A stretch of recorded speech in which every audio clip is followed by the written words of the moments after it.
Just cut you in there. You would continue, but I know you did say that Brazil didn't vote for Resolution 1608 as at when they did, right? You did say that at the beginning of the program. So do you think that with what they are offering on the ground, or with the, should we say, with the relationship, or with the recognition that we hope that would be fully established, do you think that we can actually trust that they would deliver totally this time around? Yes, let me explain why they didn't vote. I read it. They didn't vote because they wanted the United Nations to give our independence directly without strings attached. They did not think that it was proper to condition us on joining either Nigeria or La République du Cameroon. That is why they did not vote. And it was a good thing for us that they did not vote on those bases. Because our problems now are caused by this problem of joining. Otherwise, we will not be where we are today. Brazil, as I know it, it's a very open democratic country. It's the largest country in South America, and it's a friend to all of Africa, and therefore they will understand. Given the history that I just presented, they will understand our problem and they will come to our aid if they judge it credible, and I think they would. That is why it was important for us to present our case to them and let them be the judge.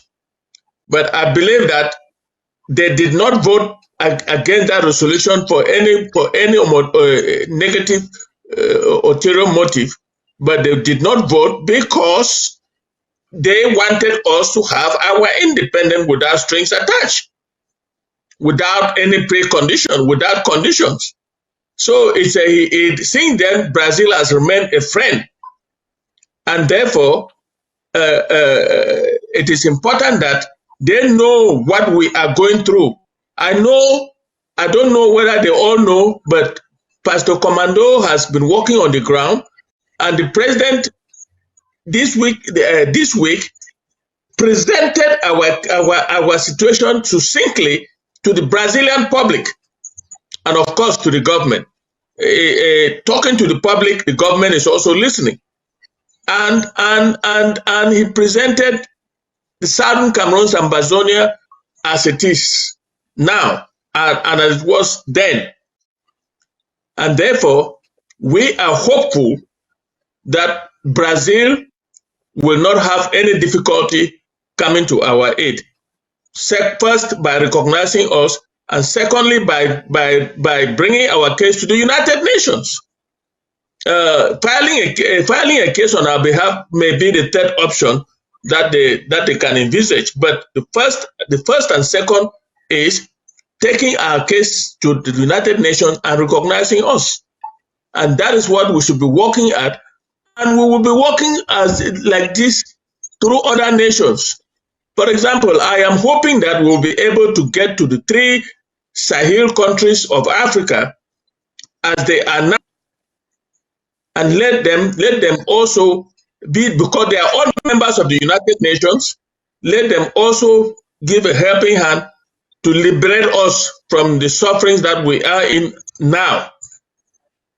Therefore, I think Brazil will not have any problem with what is happening in the Southern Cameroon, because they know already, they know the history. And that is why they protested and did not vote for that resolution, because they didn't see any reason why our own independence should be conditioned on something else, conditioned on joining this or joining that. They didn't see that reason, and that is the only reason why they did not vote. That doesn't mean that they have not been friendly to us. They have been. They are a good friend of Africa. Most countries in Africa like Brazil, just like Brazil likes Africa. So I believe that a positive result will be achieved by this diplomatic outreach, which is so important to Ambazonian people. It is as important as the diplomatic outreach to the United States.